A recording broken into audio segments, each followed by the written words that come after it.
Good morning everyone. From last two classes or from last two online classes, we have started our lesson why do we need our parliament, lesson 3 civics. पिछली दो class से हम पढ़ रहे थे कि हमें पार्लियामेंट की जरूरत क्यों है. In the very beginning we have discussed why there is the need of people participation, की लोगों की भागीदारी की जरूरत क्यों है, क्यों लोगों को भागीदार बनाया जाए डिसीजन मेकिंग में और उनकी सहमति की जरूरत है. उसके बाद रोल ऑफ पार्लियामेंट की स्टार्ट की थी. हमें पार्लियामेंट की जरूरत क्यों, कब महसूस होगा, कब पता चलेगा, when we are going through the different working of parliament, की पार्लियामेंट काम कैसे करते, उसके बाद पता चलेगा कि क्यों जरूरी है हमारे लिए. तो लास्ट क्लास में हमने वहीं से डिस्कस किया था रोल ऑफ पार्लियामेंट, और हमने उसका फर्स्ट पॉइंट जो था वो डिस्कस किया था to select the national government.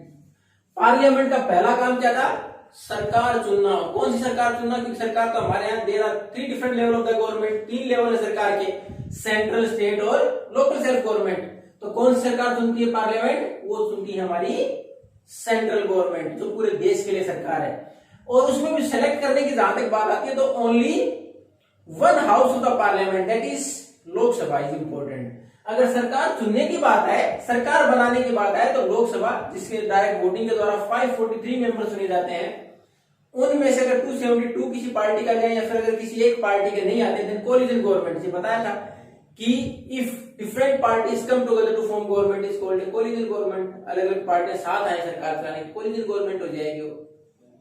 तो ये थे हमारे पास सरकार बनाने की, लोकसभा की सरकार बनाने में. लेकिन जब पूरी सरकार में जिम्मेवारी दी जाएंगी, एग्जीक्यूटिव, जब पॉलिटिकल एग्जीक्यूटिव बनाए जाएंगे, जो डिसीजन लेंगे, उस टाइम पर हम राज्यसभा के मेंबर्स को भी शामिल करते हैं मंत्रियों के तौर पर. उसका छोटा सा एग्जांपल, आज की सरकार की बात करें तो सबसे महत्वपूर्ण मंत्रालय हमारे पास फॉरेन अफेयर्स मिनिस्ट्री, जो विदेशी मामलों का मंत्री, फॉरेन मिनिस्ट्री जिसको बोलते हैं, विदेश मंत्रालय, वो किसके पास है, एस जयशंकर के पास. और वो मेंबर किसके हैं, he is the member of Rajya Sabha, not Lok Sabha.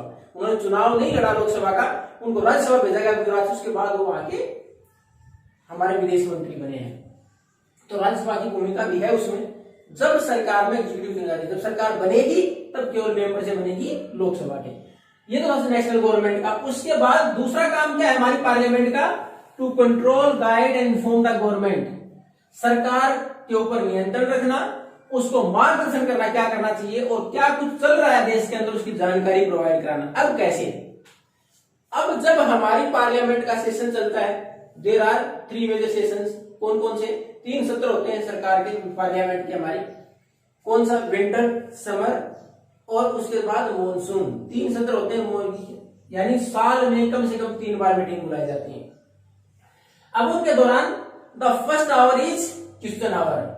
तो शुरू का 1 घंटा होता है, वो होता है हमारा क्वेश्चन आवर. प्रश्न काल. इसमें क्या होता है कि हमारे पास जितने भी जो मिनिस्टर्स बना रखे हैं सरकार ने, वो कौन से, पॉलिटिकल एग्जीक्यूटिव की जिम्मेवारी शिक्षा मंत्री है, तो शिक्षा मामलों से संबंधित जितने भी डिसीजन होंगे उसके बारे में बताएगा. स्वास्थ्य मंत्री उसके बारे में बताएगा क्या कुछ कंडीशंस हैं. तो जितने भी हमारे बाकी एमपीज होंगे वो सरकार से पूछेंगे, सरकार के उस रिप्रेजेंटेटिव से पूछेंगे, सरकार ने इसको मंत्री बना रखा है, कि हमारे यहाँ आज जैसी बीमारी कोरोना चल रही है उसके बारे में अगर आप पार्लियामेंट में बात करें तो हमारे स्वास्थ्य मंत्री डॉक्टर हर्षवर्धन, सेंटर में अगर बात करें, उनसे पूछा जाए, उनसे बाकी एमपीज पूछें. यानी आपके राजस्थान में जहां से हम सीकर से बिलोंग करें, सीकर के सुमेरा सरस्वती जी पूछें कि हमारे यहाँ कोरोना का इफेक्ट इतना बढ़ गया है, फिर इस प्रकार की परिस्थितियां, उसके लिए सेंट्रल गवर्नमेंट किस प्रकार के असिस्टेंस प्रोवाइड कर रही है, फिर हमारे पास किस चीज की शॉर्टेज है, क्या क्या चीजें कम है, क्या सरकार कब तक प्रोवाइड करा देगी. तो उस टाइम पर उन मंत्रियों से पूछा जाता है कि आप क्या कुछ कदम उठा रहे हैं, क्या पॉलिसीज है, किस प्रकार के आपने आगे के एक्शन प्लान बना रखा है, क्या किया जाएगा. तो पहला 1 घंटा है, सरकार से क्वेश्चन होते हैं बाकी एमपीज के द्वारा. एमपी कौन है, लोगों के रिप्रेजेंटेटिव, लोगों की बात रखते हैं वो, कि किस इलाके में क्या समस्या है, उसके बारे में सरकार क्या कर रही है. इस प्रकार सरकार के काम को नियंत्रित रखती है पार्लियामेंट और रिप्रेजेंटेटिव के द्वारा. उसके बाद गाइड, मार्गदर्शन कैसे करती है देश सदस्य. उसके बाद ये बोलते हैं आप इसकी बजाय इस प्रकार काम करें, ये पॉलिसी अपनाएं, इससे शायद प्रभावी और हो जाएगा.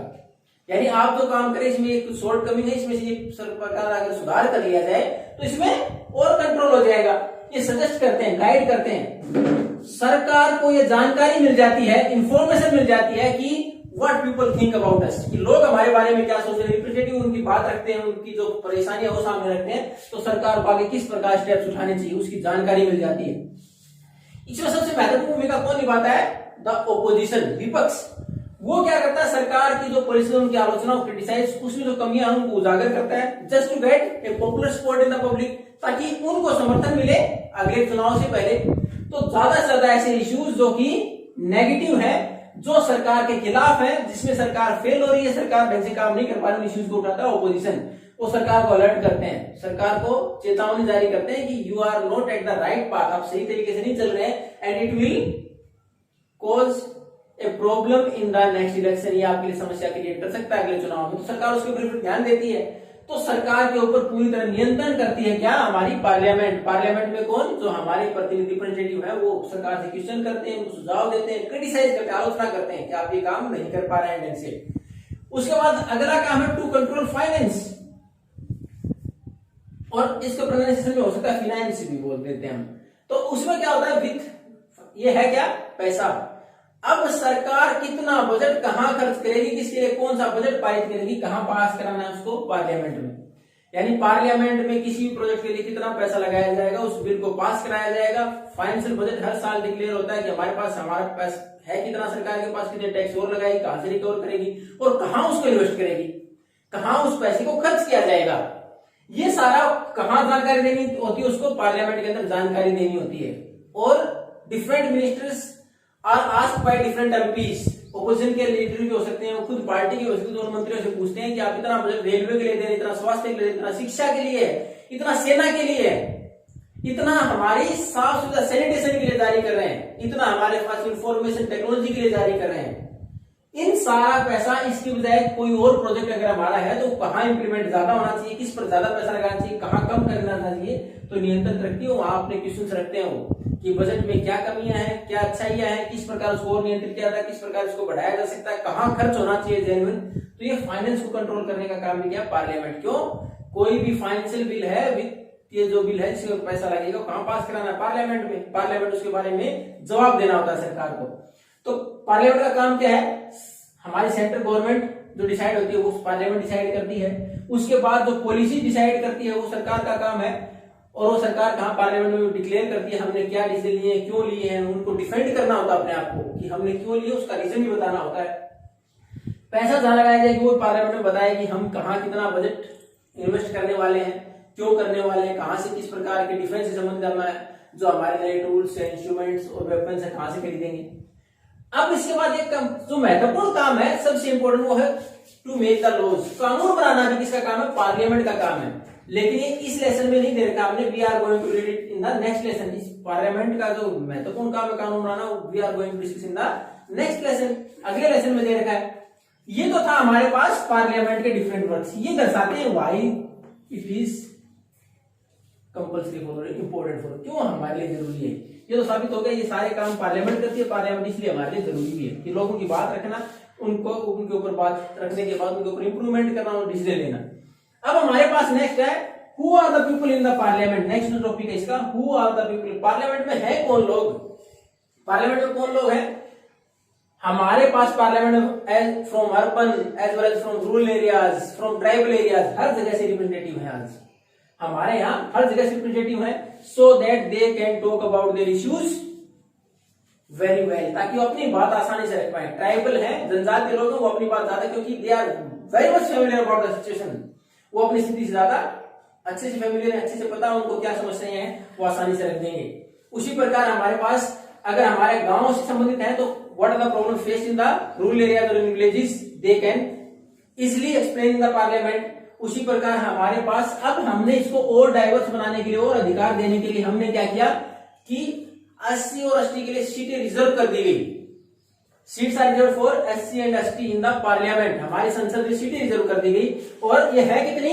हमारे पास लोकसभा में 543 में से लोकसभा में एससी के लिए हमने 84 सीटें रिजर्व की हुई है, यानी 84 सीट के ऊपर only the SC candidate can fight election. उसके बाद हमने एसटी के लिए कितनी की हुई है? 47। शेड्यूल ट्राइब अनुसूचित जनजाति के लिए हमने कितने? 47। तो ये सीटें हमने रिजर्व कर दी ताकि इन लोगों को प्रॉपर प्रतिनिधित्व मिल पाए, अपनी बात रख पाए, क्या क्या समस्याएं सामना करें समाज के अंदर, और who are specially marginalised in the last, जो पहले पास्ट में जिनके साथ अच्छा व्यवहार नहीं हुआ, जो पीछे रह गए, उनको अपनी बात रखने का, अपने लिए डिसीजन लेने का और अपने लिए पॉलिसीज बनाने का मौका देने के लिए हमारे यहाँ पार्लियामेंट में इनको रिजर्वेशन भी दे दिया गया, ताकि और डाइवर्स और लोगों को मौका मिले। यानी हर प्रकार के लोग हमारे पास, रूरल से भी हैं, अर्बन से भी हैं, ट्राइबल पीपल भी हैं, और हमने जो lower section of the society जिसको माना उसको हम रिजर्वेशन देके और आगे बढ़ाया। इसके साथ साथ एक महत्वपूर्ण चीज जो हमारे बार बार पार्लियामेंट के सामने आते हैं, हालांकि till the time no decision was taken by the parliament, अब तक डिसीजन नहीं लिया गया है, वुमेन रिजर्वेशन बिल।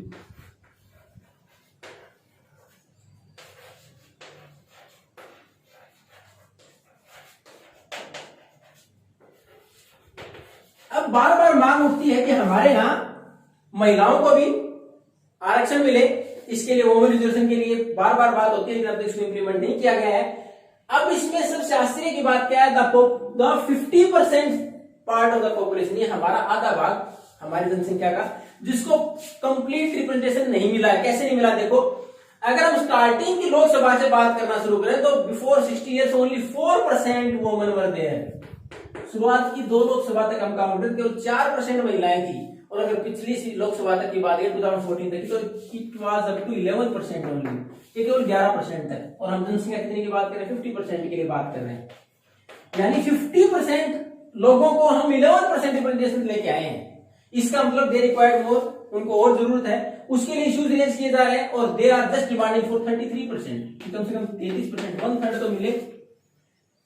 इसके लिए लगातार प्रयास है। ये हमारी डेमोक्रेसी को थोड़ा सा और मजबूत बनाती है कि ताकि लोग अपनी बात रख पाते हैं। इससे साबित होता है कि लोगों का विश्वास है कभी ना कभी इसके ऊपर समाधान होगा। तो ये हमारी पार्लियामेंट की मजबूती को दर्शाता है, लोगों की आवाज को दर्शाता है कि हाँ yes the time will come, our जो voice will be also heard there, कि हमारी आवाज भी सुनी जाएगी, एंड द